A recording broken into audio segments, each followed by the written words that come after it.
Bonsoir Guy Patrick Aubien, merci de me recevoir chez toi. Guy Patrick Aubien, je n'ai pas l'habitude de te rendre des visites de courtoisie parce que nous ne sommes pas des amis, mais quand on a cette chance d'appartenir à un même pays, on peut de temps à autre nous parler. Et je viens te parler aujourd'hui de ce cas qui s'est passé à Oyem, le chef-lieu de la province du Wollentem, dans le nord du Gabon, que tu connais très bien parce que c'est ta région d'origine. Un jeune homme est tombé du palmier, il s'appelle Alain Ondo Ovono. Alain Ondo Ovono est tombé du palmier, il est paralysé. Il est issu d'une famille démunie, quelqu'un de bonne volonté, quelqu'un d'altruiste, a payé son transfert vers Libreville. Aujourd'hui, ce jeune homme se retrouve à l'hôpital à Ovendo, dans une unité sanitaire d'Ovendo, mais n'a pas de moyens de se prendre en charge. Et le personnel médical a demandé qu'il sorte sans soins. Sans argent, pas de soins. Sans argent, pas de soins. Guy Patrick Aubien, je te demande humblement de prendre en charge les frais de ce jeune homme. Le hasard a voulu qu'il soit de la même ville que toi. Raison de plus. Parce qu'aujourd'hui, tu es dans l'arène politique. Et la politique est un engagement au service des autres. La politique est un engagement au service des autres. Prends en charge les soins du jeune Alain Ondo Ovono. Il est issu d'une famille démunie. Pour arriver à Libreville, il aura fallu que quelqu'un de bonne volonté, quelqu'un de généreux, d'altruiste, puisse payer le passage et de ce jeune homme et de sa mère. Comment comprendre que dans ce Gabon, un accidenté, pour le soigner, on exige d'abord qu'il paye l'argent? Est-ce que quand on fait un accident, on s'attend à cet accident? C'est ça la santé pour tous que vous clamez Urbi et Orbi. Ce jeune homme est à l'hôpital. Je ne sais pas, peut-être au moment où je parle, on l'a même déjà foutu hors de l'hôpital. Parce qu'il n'a pas d'argent pour se prendre en charge. Parce que ses parents sont pauvres. Je vais d'ailleurs te faire écouter ces lives qu'une jeune Gabonaise a eu à faire en arrivant à l'hôpital. On va écouter ensemble les explications de cette jeune fille parce que je ne connais pas encore les circonstances exactes de cet accident, mais ce qu'on sait, c'est qu'il est tombé d'un palmier et il est paralysé aujourd'hui. On va écouter cette jeune compatriote. Bonjour. Bonjour tout le monde, je suis à l'hôpital de Vendôme. Je suis venue voir Alain Ondo Ovono. Je ne pourrais pas faire ce direct pendant longtemps. Je vais vous montrer un peu la situation. On demande de le faire sortir. Je précise qu'il revient d'Oyem. Et c'est un compatriote très généreux qui a effectué cette évacuation. Il revient d'Oyem, il n'a nulle part où aller. Et on demande à ceux qui sortent de l'hôpital. Sous prétexte qu'il n'a pas de moyens de payer. Malgré le fait qu'on demande qu'il reste, apparemment ici ce n'est pas l'hôtel. Où est passé l'humanisme? Voici Alain. Alain Ondo Ovono, il a fait une chute d'un palmier, c'est ça maman? D'un palmier de plus de 10 mètres de long. Voilà. Il est complètement paralysé, c'est ça? Il ne bouge plus, il ne reste que dans cette position-là. Nous avons vraiment besoin de vos solidarités. Essayez de partager aussi le direct afin de toucher les autorités. Nous allons essayer de faire venir un média, mais je ne sais pas si on pourra entrer dans l'hôpital. Je reprécise qu'on demande à ceux qu'ils sortent de l'hôpital. Il n'a nulle part où aller. Il est avec sa maman. Ils n'ont nulle part où aller. Il ne bouge pas, il ne s'assoit pas, il ne reste que dans cette position. Nous sommes à la pédiatrie de Vando. Donc, je ne pourrai pas être longue. Nous ferons notre direct dans les jours à venir avec plus de détails. Le numéro sur lequel vous pouvez faire les dons est marqué plus haut. Je voudrais que vous partagiez au maximum ce direct pour dénoncer ce qui se passe actuellement. Parce qu'il ne peut pas sortir. Sa mère, que voici, n'est même pas d'ici. Elle revient d'Anguia. D'Anguia, c'est à 25 km de Yem. Elle ne connaît pas Libreville, elle n'a personne chez qui aller. Et comment se déplacer même avec l'enfant qui ne peut pas bouger et qui ne reste que dans cette position. C'est vraiment compliqué. Nous avons besoin de votre aide. Une caisse de fonds d'aide est ouverte. Et nous tenons déjà à remercier toutes les personnes qui ont participé à cette caisse de fonds d'aide. La caisse reste ouverte. Nous allons nous battre pour qu'il puisse rester à l'hôpital. Il faudra payer les frais hospitaliers par jour. Nous ne savons pas encore combien ça va faire, mais il faudra payer ça le temps qu'il fasse des soins jusqu'à l'opération. L'opération vaut 4 millions de francs CFA. Nous avons vraiment besoin de votre aide. Nous avons besoin que vous partagiez au maximum ce direct afin de pouvoir dénoncer ce qui se passe, pour pouvoir toucher la sensibilité des autorités, pour qu'ils puissent peut-être appeler et qu'on le laisse à l'hôpital. Parce qu'il n'a nulle part où aller. Voilà. Merci beaucoup. Guy Patrick Obiang, tu as écouté. Donc, ce jeune homme est tombé d'un palmier de plus de 10 mètres de hauteur.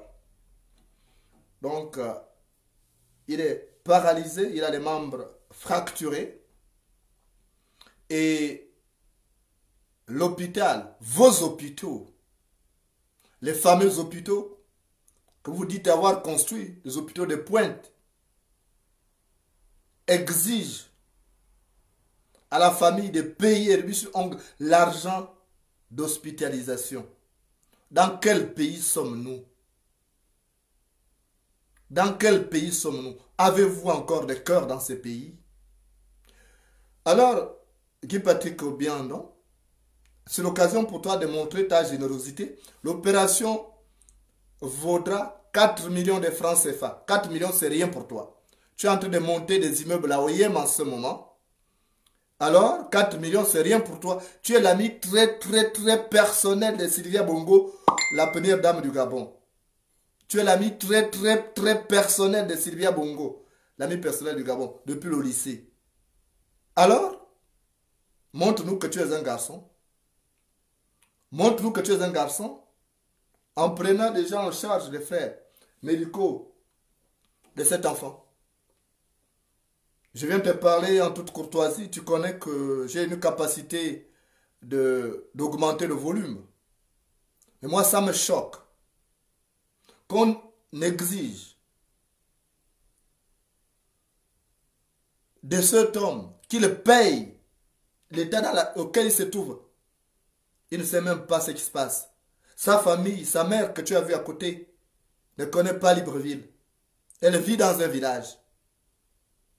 Si vous ne pouvez pas faire preuve de solidarité quand il y a des cas comme ça, vous allez faire preuve de solidarité à quel moment? Je t'ai dit que la politique est un engagement au service des autres. C'est un engagement au service de la société. Maintenant que tu es ministre, et je sais que tu me diras que tu es ministre de la République, mais tu es au compte d'une région, tu représentes le Wallenthem.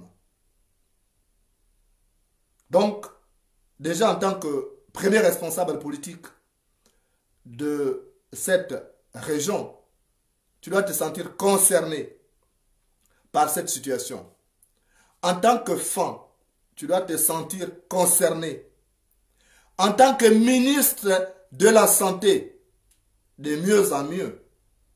En tant que ministre de la Santé, tu dois te sentir concerné. En tant que Gabonais, tu dois te sentir concerné par le cas de ce jeune homme. Alors, j'attends de toi un peu plus d'empathie.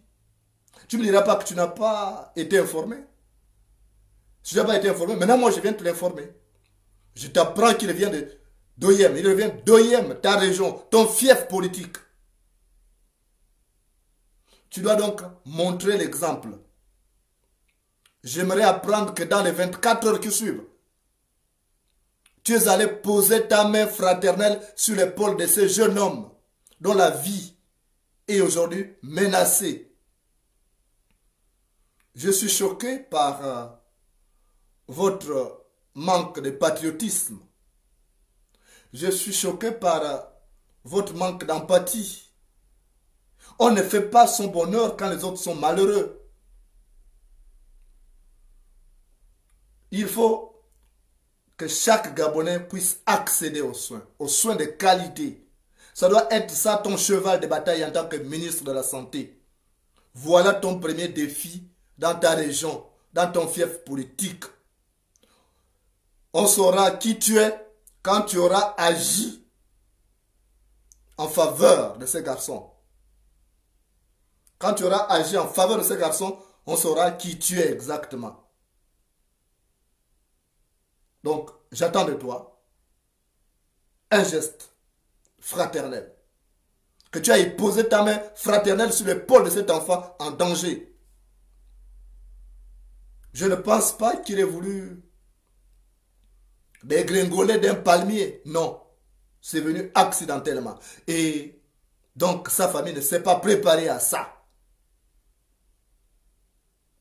Alors, je voudrais donc, mon cher Guy Patrick, bien que tu prennes tes responsabilités. Il faut que vous cessiez de vous comporter comme si vous étiez des extraterrestres. Comme si aucun malheur ne pourra vous arriver un jour. Parce que ce qui est arrivé à ce jeune homme, Alain Ondo Vono, ça peut arriver à tout le monde dans notre pays. On ne doit pas ricaner. Parce que quand on poursuit la poule, le régime des bananes ne doit pas rigoler parce que c'est avec de la banane qu'on va manger la poule. Aujourd'hui, tu es ministre de la Santé. Tu es en position de force. Demain, tu pourras être en position de faiblesse. Et cet enfant que tu auras sauvé, demain pourra te sauver aussi. On ne sait pas de quoi sera fait demain. Demain est un mystère. Demain, c'est l'inconnu. Et l'inconnu est un mystère. Il ne faut pas dire parce que je suis ministre de la Santé, tant pis, j'ai mon argent, je vivrai riche, je mourrai riche, rien ne peut m'arriver. Non. C'est parfois des gens qu'on sauve de situations périlleuses comme ça, qui viennent nous aider demain. Parce qu'il n'oubliera jamais que tu l'auras aidé. Et il pourra être à tes côtés pour tous tes combats. La vie est faite de haut et bas. Là, il est dans une situation compliquée. Il faut donc que tu fasses tout pour l'aider. Cette situation ne doit pas rester comme ça. Et tu diras à tes collègues du gouvernement qui pensent qu'ils sont devenus des extraterrestres que les avantages d'aujourd'hui peuvent se transformer en handicap demain. Les avantages d'aujourd'hui peuvent se transformer demain en handicap. D'où cette nécessité d'être généreux. D'où cette nécessité d'assister toujours les personnes qui sont en détresse. Parce que ces personnes, même si elles font partie de la piétaille, demain elles peuvent nous sauver de l'abîme. La vie est faite ainsi, mon cher Guy Patrick Obiang. Je vais terminer ce live par une histoire que m'avait racontée mon grand-père, une histoire pleine de sagesse et de moralité.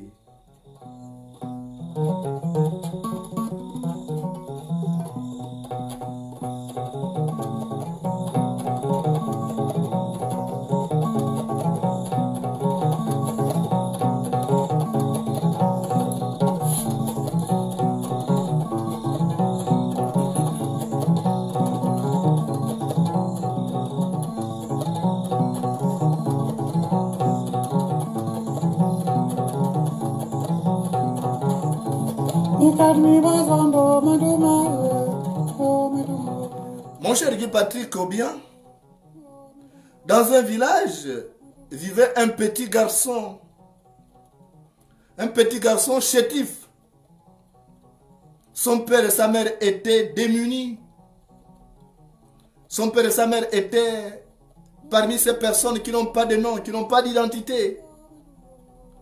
Ces personnes pour qui la vie est un combat au quotidien. Ce garçon était méprisé parce qu'il était issu d'une famille pauvre, parce qu'il était chétif. Il n'avait pas assez de force. Et il vivait dans la case de son père et de sa mère. Et ce petit garçon, à côté de la maison de ses parents, de la case de ses parents, il y avait une grande maison de gens riches, des gens qui ne se souciaient jamais des malheurs de leurs semblables parce qu'ils pensaient qu'ils étaient devenus riches et que rien ne pouvait leur arriver. Et chaque jour, ce petit garçon, il s'appelait Mumbina. Donc chaque jour, le petit Mumbina allait devant cette maison et il s'allongeait à côté des chiens parce qu'il y avait une escouade de chiens. Et Mumbina était devenu l'ami de ces chiens. Il se couchait parfois là. Il arrivait même qu'il ne dorme pas chez lui. Et quand on venait taper les chiens, on tapait aussi Mumbina, par hasard.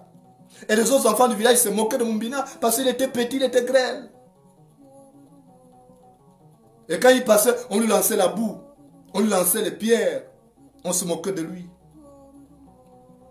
Au plus fort des railleries, le jeune Mumbina a dit, ça ne peut plus continuer comme ça. Il est parti derrière le village. Derrière la cave de son père, il y avait une colline. Et il s'est mis à genoux pour implorer Dieu. Pour implorer aussi l'esprit de son grand-père, qui avait pour totem un lion.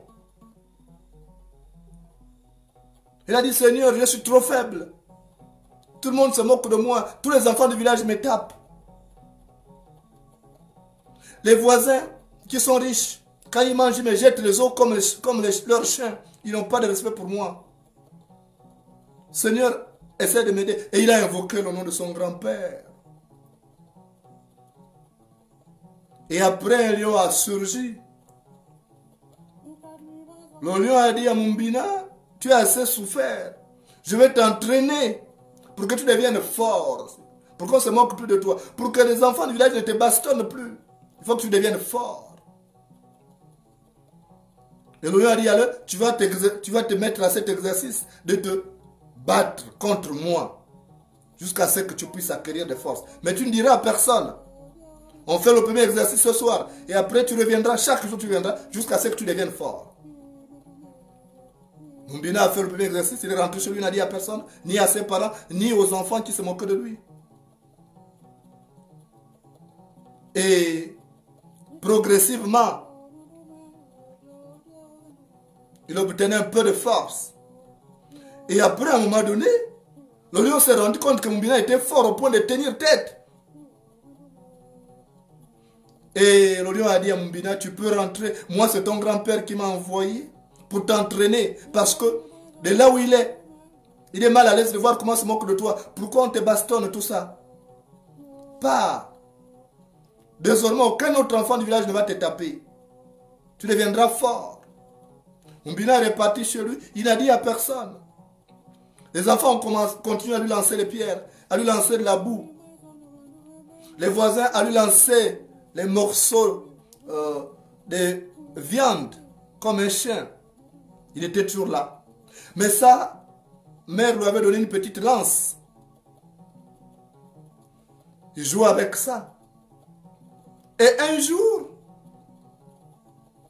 un membre de la famille riche, dont la case était attenante presque, de la maison riche, la maison des riches qui était attenante à la case des parents de Mumbina, est allé en brousse. Il a capturé un lionceau. Il a capturé un lionceau et il a amené ça au village. Et les lions qui étaient en brousse étaient convaincus que c'était quelqu'un qui avait amené le lionceau parce qu'il y avait des rugissements du lionceau qui provenaient de la case. Et c'est comme ça que les lions ont décidé de venir récupérer leurs lionceaux, leurs petits. Ils ont envahi le village pour récupérer le lionceau. À ce moment-là, les riches n'avaient plus de force. Ils n'avaient pas de force. En ce moment, Mumbina a dit, laissez-moi, je vais affronter les lions. Je vais les repousser. C'est le petit Mumbina qui a surgi avec sa petite lance. Il a exterminé le troupeau des lions qui étaient venus pour récupérer leurs enfants, mais aussi pour en découdre avec les riches. Parce que c'est un de leurs qui avait capturé le lionceau en forêt. Mais quand Mumbina a dit que je m'avais affronté les lions, les gens ont dit, mais il est fou. Un faible comme ça, que tout le monde tape, même les petits-enfants, le baston ici, il va maintenant s'attaquer. Il est fou, il veut se faire dévorer. Mais ça, c'est un petit déjeuner pour le lion. Il a dit, laissez-moi. Il a affronté les lions. Il a exterminé le troupeau des lions là. Et beaucoup se sont même servis parce qu'ils ont pris la peau des lions là. Ils ont pris les dents, ils ont vendu, ça leur a rapporté de l'argent. Et c'est à partir de ces jours qu'ils ont commencé à respecter Mumbina. Et tout le monde était étonné, mais Mumbina, donc les enfants là te tapent là. Tu as de la force d'affronter les lions, tu n'arrives pas à affronter les petits. Il n'a pas dit le secret, il a dit c'est comme ça. Continuez à me traiter comme vous me traitez. Continuez à me jeter le morceau les os. Jetez-moi les os, jetez-moi les morceaux de viande comme vous jetez au chien. Je reste le petit Mumbina. J'ai juste voulu vous sauver de l'abîme. Parce que si je n'étais pas là, les lions là vous auraient tous dévorés. Et c'est à partir de ce jour qu'ils ont commencé à respecter Mumbina. Parce que la vie est faite de certitude. Parfois les faibles qu'on néglige, parce qu'ils font partie de la piétaille, ce sont les mêmes qui nous sauvent de l'abîme. Et tu as vu que Mumbina avait sauvé cette famille d'orgueilleux, parce que c'était des orgueilleux. Ils ne respectaient jamais les voisins. Ils s'en foutaient, ils étaient dans une grande barrière, avec une grande maison, avec une grande barrière. On apercevait à peine le toit. Mais Mumbina avait sauvé les voisins. Alors, mon cher Guy Patrick Obiang, la vie est faite de surprises. Tu ne sais pas de quoi sera fait demain. Il serait mieux pour toi d'être prévoyant. Parce que l'avenir est plein d'incertitudes. L'avenir est plein d'incertitudes. Merci.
Yao,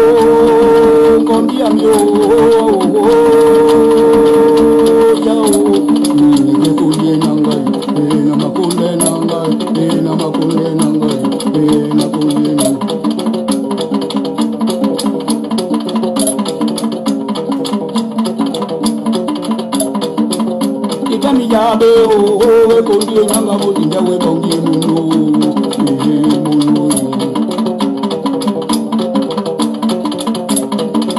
ena mimi ngonga o ko mo ndi kage je o ya mula muno ndo e ndo na kundi la kundi nanga o kundi nanga o kundi nanga o kundi nanga o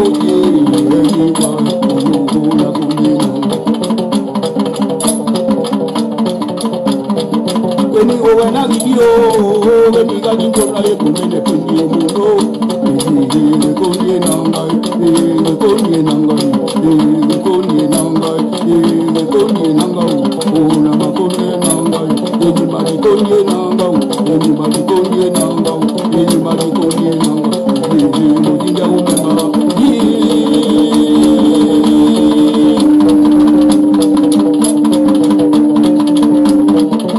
Wajami mozunda o ne ya pemba umbuka mokoko ebumu mozunda mo wajami mozunda pemba mo wajami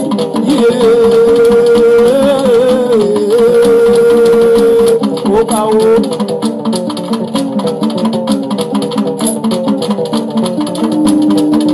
na kundi nanga o kundi nanga o kundi nanga o imadi kundi nanga o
Kundi nanga o